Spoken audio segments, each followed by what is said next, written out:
Hi, Daniel. How's it going?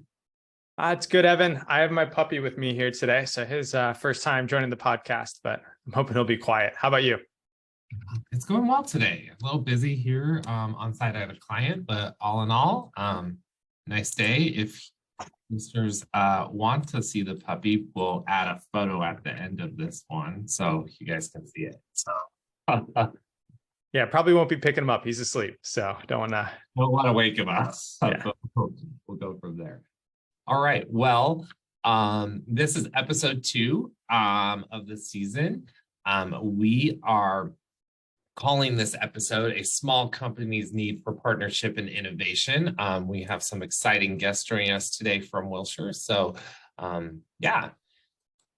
I can take it away. Yeah, let's jump into the hot topics segment, introducing our guests. I get to introduce our first guest, former Epic employee and certified in PMP. For those who don't know that, that's project management professional with over 10 years of experience in leading enterprise installs and managing implementation teams, and is also our director of partnership success. So very relevant to today's conversation. But thanks, Freeman, for joining us today.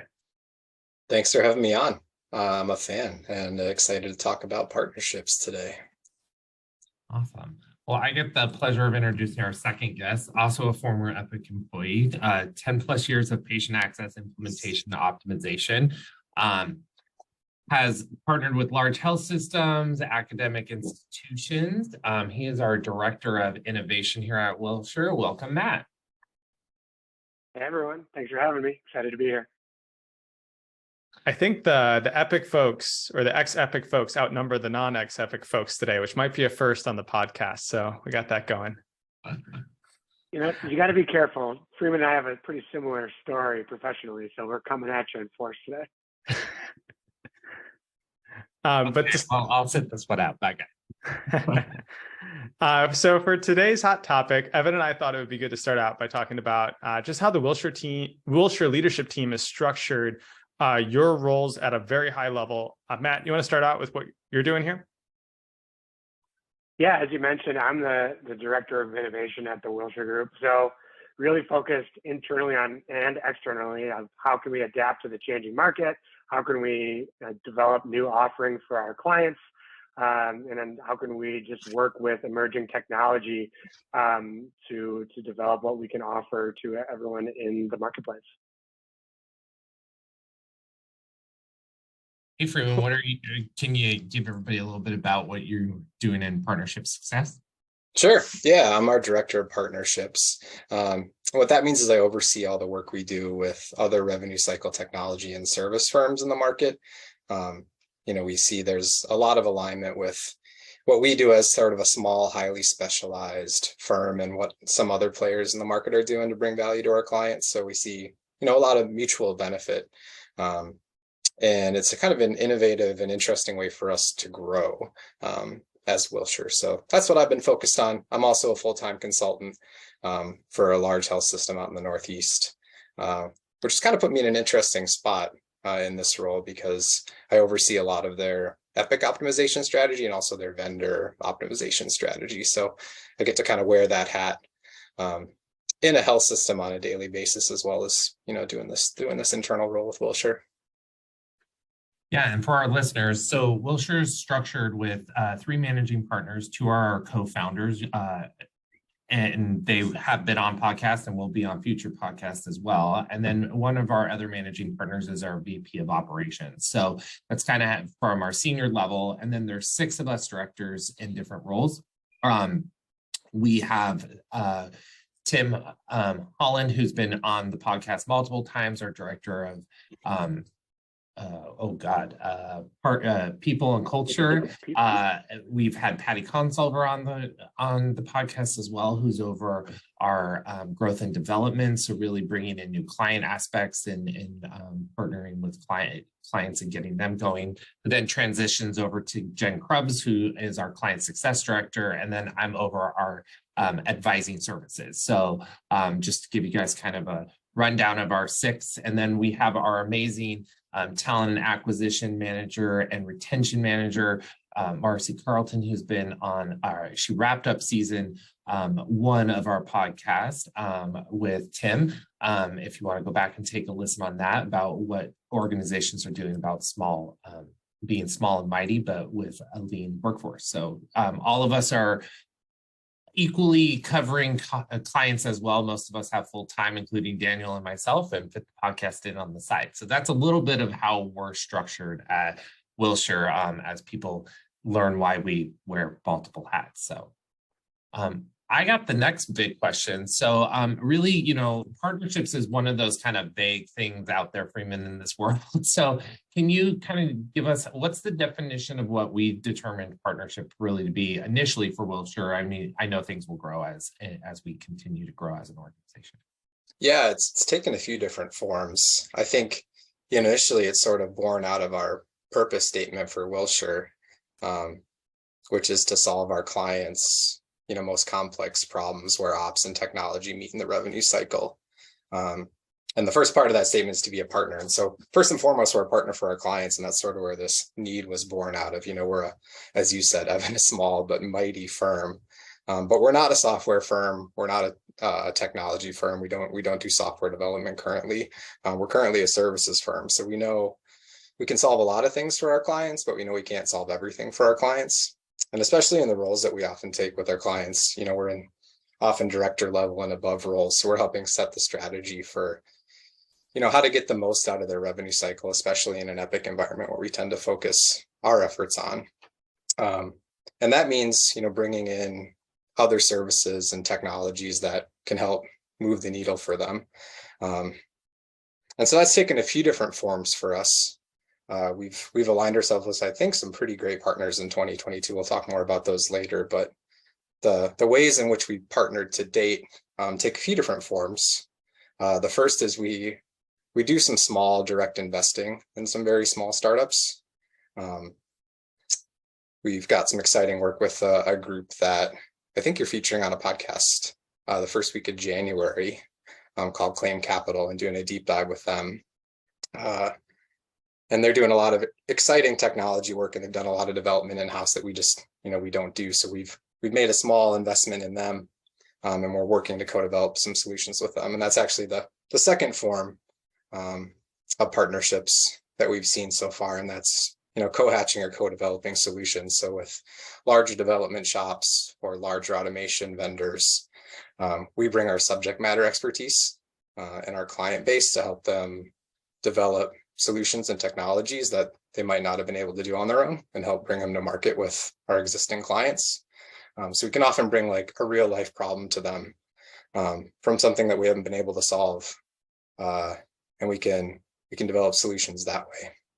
And then the third is, maybe what most folks think of when they think of partnership, and it's the most maybe boilerplate one, and that's referral relationships, where we have a client base. A complementary firm has a client base. Our services don't really overlap. We don't do the same thing, but we can add value to what each brings to their clients. And so we have some referral relationships in place with some larger players in the space. But I think we, even there, we've back to that kind of small but mighty phrase. We take that referral relationship a little bit further, I'd say, than most firms do.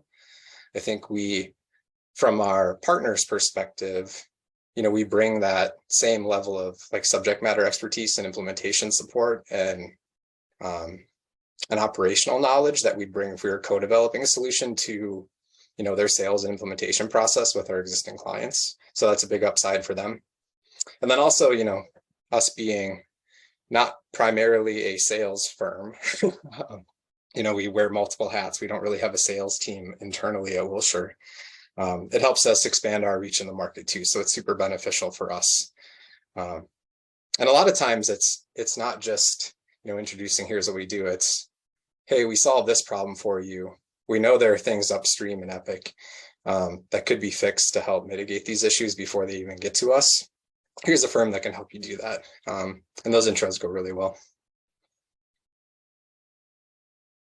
Yeah, it's been fun to partner too with some of our partner aspects, or even venture out what are some of our others as we're taking on, being a subcontractor for another group, and then them coming back and saying, hey, why can we move this business over to you, and or can you guys more supplement us on this business? I've been able to work with a group of our organizations that way too, and be able to say, hey, take this, you should use these other products that we're playing with in their system. So it's been fun. It's been a super fun year. And I think one other note on that too is, some of the firms that we partner with offer similar things in the market, but there are differentiators for each. And I think one thing that I like that we've been able to do so far is remain vendor neutral, even with these partnerships in place, because, a lot of the work that we do is, primarily as a trusted advisor for our consulting clients. And, maintaining that is sort of the core of our business. So they know that even though, we have referral relationships with some of these vendors and we're co-developing some solutions, if it's not the right thing for them at that time, we tell them that. But, we're trying to work with the folks that we think develop the most value and be really strategic about who we're partnering with.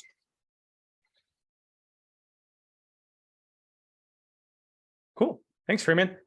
Matt, same question for you. What does innovation mean to the Wilshire Group? Yeah, it's a good question. I spent a lot of time thinking about it over the past few weeks and months. I think about it in a couple different ways. Both are, first is internally, as Freeman mentioned, we're primarily a service company. We've got a lot of consultants doing a lot of great work for our clients currently. And I really think about all that great work that they're doing and how can we take some of that work and turn it into not just this one-off project where we solve this very specific problem for a very specific client, but turn it into a project that we can bring to multiple clients, or solve multiple problems for multiple folks that we currently work with. There's also, obviously healthcare is ever changing. And so you have things like government regulations, industry trends, all those things are always happening. And so, internally, how can we use the people that we already have and tap into those, get standardized solutions out there so that we're not just solving this problem once for one, customer, but we're solving it for everyone, and, providing that framework to solve it for everyone. It also makes it easier for us internally, right? We don't want to start from scratch or reinvent the wheel each time we do that. So how can I take all the wonderful work that we're doing with our clients, package it up into a meaningful and repeatable format? So that's sort of one aspect of it. The next aspect really kind of goes hand in hand with all the work Freeman just mentioned. It's kind of one of the nice reasons why we're on the podcast together today. He's working with all these technology firms and vendors and really trying to tap into the marketplace for those. And I sort of think about it as once Freeman creates that relationship, fosters that relationship, and we get clients excited about the relationship that we're creating, how do we then take that technology and again, create something that's standardized and we can use across clients and really, really expand that partnership? We don't want to just have one of our clients benefit from this. How do we take that, that new technology, whatever it is, or even that new partnership, even if it's a referral relationship, how do we work that into all of our existing and new relationships that we'll eventually have and make it a standardized process? So it's a little bit of column A, a little bit of column B. It's been exciting, taking a lot of time to think through that. And I think, what I've come to learn too is just, it's one of those, it kind of takes a village types of things. I've quickly realized that, I'm not going to divine innovation out of my brain alone. And so I'm really looking forward to in the new year, working with the rest of the Wilshire Group, understanding all the cool things that they are putting together with their clients and, see how we can package those up and make those, a cool offering that we can offer to everybody. Very cool. Well, everybody, we got to take a quick break. There are thousands of medical offices and facilities across America, each navigating through changing regulations and reimbursement models while striving for positive patient experiences and outcomes. A common element in each of these facilities is patient access, the front line of both the revenue cycle and the patient experience. Though diverse in facility size and geography, patient access professionals unite around a common purpose, enhancing the overall patient experience to increase patient satisfaction and outcomes. Through it all, one organization is there to educate, connect, inform, and pave the way toward the future of patient access. The National Association of Healthcare Access Management recognizes the changing role of patient access professionals and their increased importance. And we're back. All right, so jumping into the debate section. In this section, this is where we discuss industry trends, out-of-the-box ideas, or topics that get you thinking. And today, obviously, partnerships and innovation. We'll be talking about that. All right. Well, Freeman and Matt, you have been sharing what types of things we have going. Sorry, I'm all over the place today. So too many numbers coming up. But so we just shared kind of where we're headed as an organization, like high level, and what we've been doing. But can you guys start to share kind of what are we doing in the actual space and who maybe we are partnering with outside of Claim Capital? Who, quick plug, they are on season 2, episode 1, the fear of revenue cycle AI, if you want to take a listen to that episode. That's a great segue. I think the fear of revenue cycle AI is sort of a hot topic right now.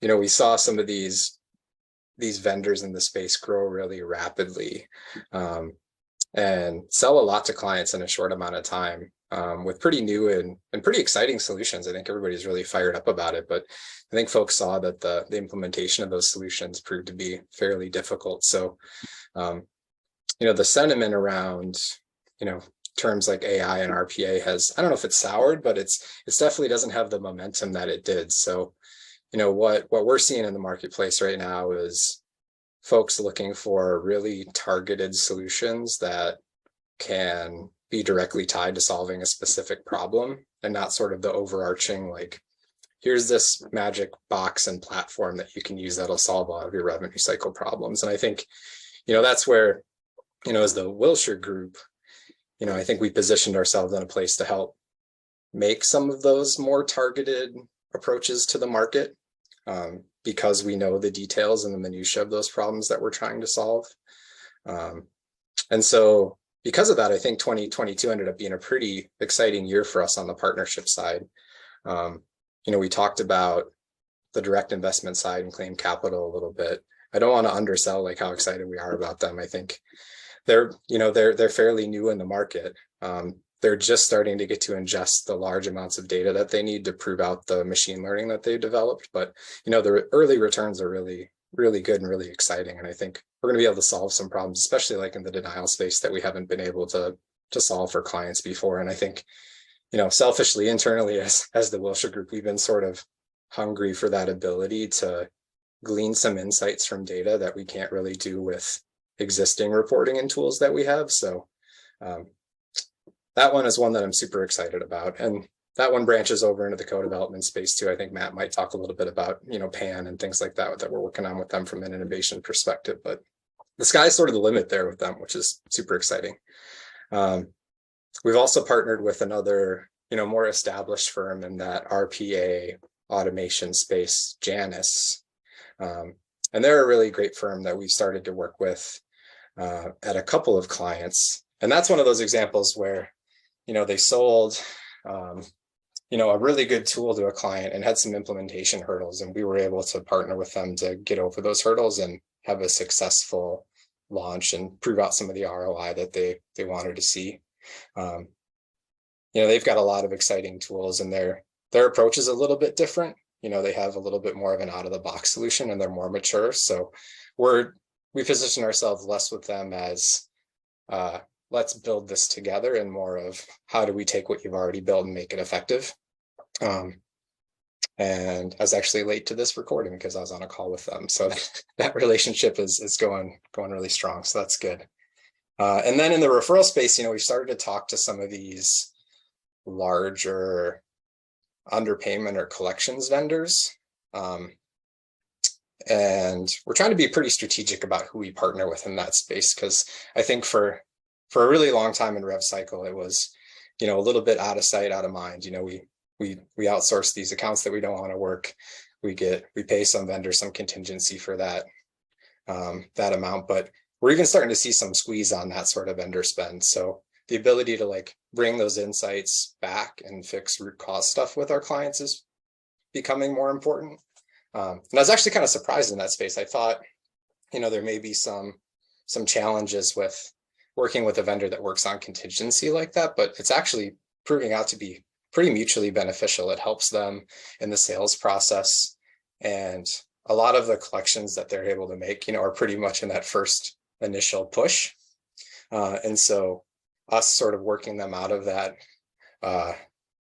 particular space with that client is actually an upside for them. So that's been really exciting too. We've only got one formal one in place with CloudMed right now, but we've got a couple other in the works with a couple other firms that we're excited about. So I think the overall trends are sort of skepticism about, the magic pill of AI and more around bringing like really effective targeted solutions to, sort of broken processes that we've had in revenue cycle for a really long time. Yeah, you took the words right out of my mouth, Freeman.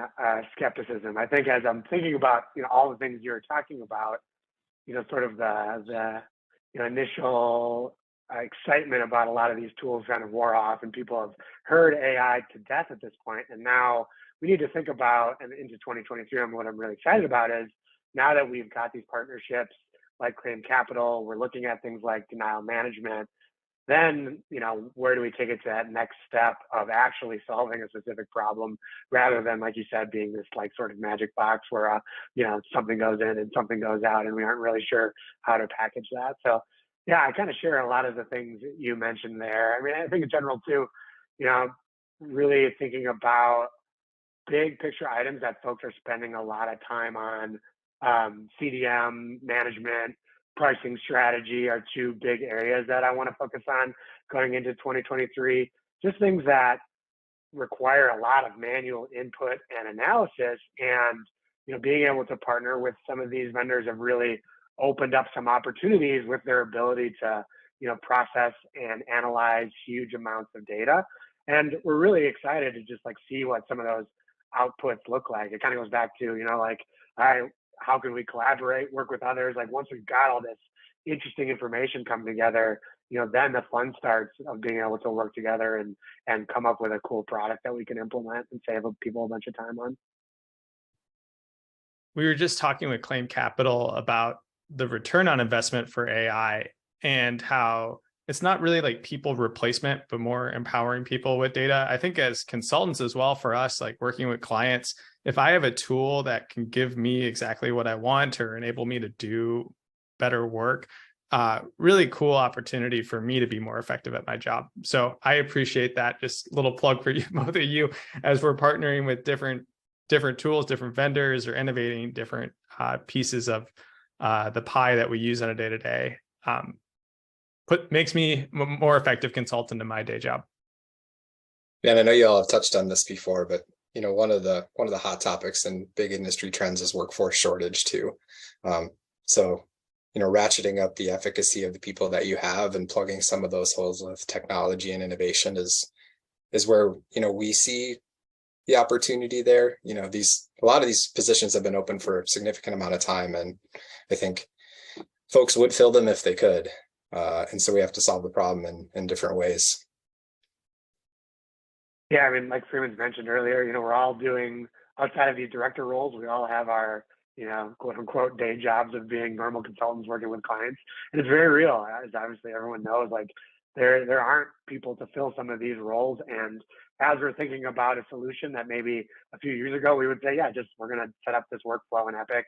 This will be fine. Someone's going to look at these accounts and fix them, or do this specific process, and it's fine. Well, that doesn't always work these days. And so, how can we, look for opportunities for automation, or finding, other vendors to take on that type of work? That's the type of thing we're looking at. I think it's cool too that sorry. With all of our director roles, even if we just put that aside and we look at Wilshire as a general, like we're about innovation and about partnerships, or even just like different tasks, like the podcast came out of an innovation idea that the managing partners all had, was like, hey, let's get everybody to start thinking about innovation and bringing it forward. And then all of a sudden we have director jobs out of their innovation ideas and things of that nature. And our partnerships with other organizations, as we look at what products and solutions are we purchasing to use, are we recommending those to others, or are we even just giving them a spotlight into what are we using that might get them to partner with some of our other partners as well. I think it's really cool how, we set ourselves apart by making everybody still part of the team. Even though we're in these director roles, everybody on the team has the opportunity to participate in our different spots, which is really innovating in many ways of saying, like, hey, I might be on a full-time client, but I still get to do something cool like a podcast, and leadership teams taking time out for that there. I know Tim's not on the call, but Matt, can you talk a little bit about what we're doing in the innovation path with vendor management? Yeah, this actually came out of a presentation, or I guess a contest we did at a previous retreat, where folks got to pitch ideas. And again, this is where the podcast came out from as well. Tim has been working on a project to really revolutionize, I guess I would say, how we manage the different vendors that a healthcare organization might have. So, it's pretty common that, as an organization, you're working with 20, 30 vendors. That might just be on the revenue cycle side, each managing their different slice of the pie, each with a different operational lead that's probably responsible for, reviewing the success, reviewing the contract, making sure that they're meeting their end of the deal. And it's a lot of overhead and a lot of work. And so, Tim has been really working hard on a platform for consolidating that information so that, as a client, we can see all that information in one spot, just KPIs for each one of our external vendors. How are they doing? Who do I need to talk to? And so we're really excited how, that's going to work. We're starting small, just working on some, back-end collections vendors to start to really build out our framework. But we're really excited about, how that will progress over the year. It's something that, again, folks are spending a lot of time reviewing and managing these things. So can we come up with a centralized place and make it just a little bit easier for them? And that's, that trend's not going to change, right? People are, we were talking about it. One of our focuses is looking for external partners to really automate and make things better. And the organizations we partner with are no different. And so, how can we make that easier for them so that, there's not overlap in, work or, dollars that are being spent, things like that.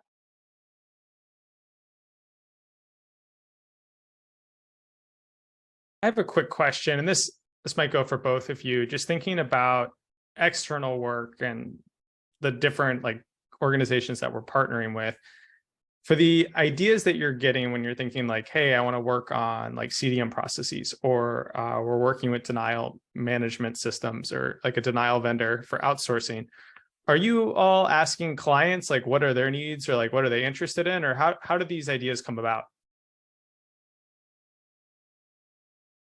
Yeah, I can start. It's kind of, and it's another one of my focuses. I think for 2023, yes, we certainly hear about it from our clients, and I think because the Wilshire Group's small enough that we can still all talk regularly, that's something great that we can share and say, oh yeah, this client is bringing this problem, and oh yeah, we're talking about the same thing. How can we come up with a standard thing that we can tell them to help solve that problem? But really, as I'm thinking about it, going into 2023, that's part of the collaborative thing I want to work on, is that there are lots of things out there that maybe one of our consultants will just solve because it's a thing we can do. And I think we have an area to improve in terms of capturing all those different things we're working on.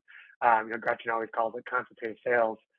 Really pulling those things into a sort of a centralized place, and then, all right, let's get a list of the things that we can solve standardly and get it out there. So I think it's a little bit of both. We certainly hear about it from our clients.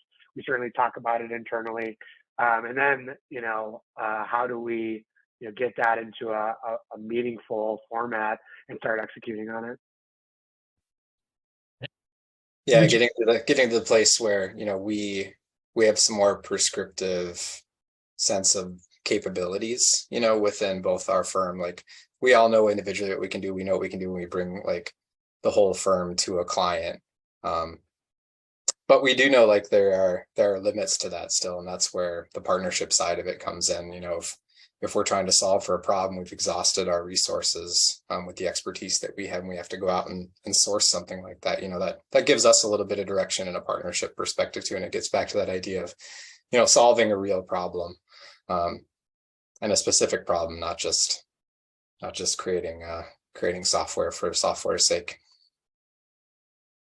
I think it's helpful too that from the perspective, we all are pretty integrated with our clients. We're not just doing a task and not part of their conversations with leadership. So we're seeing what products and solutions that they're looking at or vetting, so that we can then learn from those and say, oh, is that something we want to share, or even be able just to provide that advice. So I'm going to do a shameless plug here, though. If you are an organization or a leader who has a product or a solution or wants to talk more about innovative ideas or what you are wanting to see, please, you know, submit that to our podcast email address. That's the Wilshire IT revcast at thewilshiregroup.net. So yeah, we want you guys' innovative ideas. On that note, we're going to step out really quick for a quick break, and we'll be right back. Vine Medical serves a growing base of more than 800 active hospitals and health systems nationwide. Their best practices are hardwired through technology solutions, proven to help hospitals achieve sustainable top performance. Their well-published results include improving financial performance, physician and staff alignment, patient experience, compliance, and patient safety and quality measures. Learn more at vinemedical.com. That's VYNE medical.com. Claim Capital is a team of ex-Epic staff focused on preventing denials. Instead of showing what was denied, which is the standard for other solutions available today, Claim Capital pinpoints why claims are denied. By training machine learning models on an organization's claim and remittance data, Claim Capital can identify the causes of denials and recommend changes in EHR build or workflows to prevent them from happening in the future. With a completely HIPAA-compliant infrastructure, no software implementations, and a zero-risk pricing structure, organizations can quickly and safely recover lost revenue. And we're back. All right, kicking off another question here. So Freeman, just thinking about partnerships in general, and for folks that maybe are listening and want to work with us, what does that look like, and what would you have to share with them? Yeah, I think Evan started the plug before the break, and I appreciate that. Basically, at this point, you know, we're sort of new in this space. You know, 2022 is our first formal year of creating, you know, quote unquote partnerships, you know, legal partnerships with other firms. And so we're just getting started. We're looking for a few other potential direct investment opportunities. So, you know, if you're a small startup out there that is looking to solve a problem in the revenue cycle space, or even if you're not a company yet, you're an individual who has an idea for something that they know is broken and they want to see how it can be fixed. You know, either we know we can fix it in Epic, or some other tool, or one of our partners may be able to fix it. You know, I think we as Wilshire can kind of help sort out the best path forward for a potential solution, you know, for some of those newer players in the space. Then if you're a larger organization with, you know, really robust solutions and a developed client base, and you keep stubbing your toe on a particular problem related to rev cycle operations, change management, or Epic, you know, we'd love to talk to you too. We may have a way to solve that for you and your clients. And then as a healthcare organization, you know, if you hear any of the folks that we're partnering with today, you know, Claim Capital, Janus, if any of those solutions are something that you may be interested in, you know, we'd love to help connect you and make sure it's the right thing for your organization and can help solve the problems you have. Awesome. And we're always willing to take listeners' questions just in general, and listen to the podcast too, because I think, you know, part of that is we are tapping into Matt and Freeman and other experts in the industry on just answering regular questions. How do you do something? How are you managing something in that regards? And I think one of the shameless plugs for Wilshire is, when you get one of us, you get all of us. That's kind of our motto as well. I mean, that should be in addition to our company tagline. and it's nice because you will get everybody to participate in that. So, all right. Any last strategies or things that people should think about as they're thinking about bringing in new innovation, or even, wanting to look at how did they partner with us or with other organizations? Yeah, I just say, like Freeman mentioned, we're up for the challenge. We'd love to hear about the things that you're working on today or want to improve, and we'd love to brainstorm. And I would especially love to brainstorm ideas on how we can solve that problem for you. So, innovation, it's tough. Like I mentioned earlier, it doesn't just happen. I think it takes a lot of collaboration and thought, and that's what I'm really looking forward to going forward. Sounds like both of you want more work is what I'm hearing. You want more people to be reaching out, more emails. It's a learning opportunity. It's a good problem to have. Yeah, it's a good problem to have. Well, I do think there's something to that, though. I've learned a lot in this role that I wouldn't have in just my day-to-day consulting life. I feel like in some of the areas that I work in, I push sort of the boundaries of what's knowable when it comes to what you can do with what in Epic and how to optimize a revenue cycle. So getting to be in this position where I'm working with other vendors that are, taking a different tack or have a different background or have a different solution or way of thinking about a problem, like that's really exciting for me. And I think Matt probably shares that in innovation, like new ways of thinking and creative ways of solving these sort of entrenched problems that we've had in rev cycle for decades is really motivating and exciting.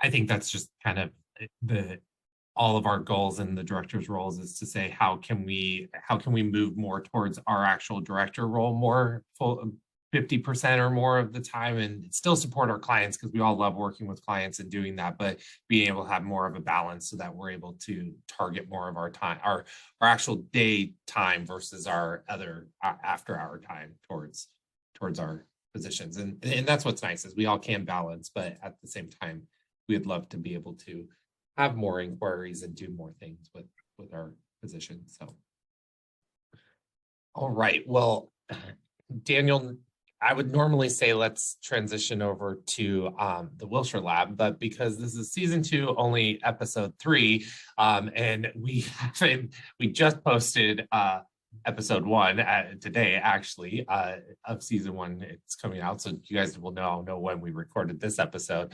We're a little lacking in the questions, so I'm thinking instead of transitioning there, we're probably nearing a wrap-up set. Yeah, absolutely. And thanks both of you for joining. It's great to get more faces from our company on the podcast here. I think we've hit almost everyone, so we're doing a good job of getting some new faces and expertise here on the podcast. But Freeman, Matt, for those of us joining listeners today, how can they reach out to you? What would be the best way if they want to continue the conversation? Freeman, you want to start?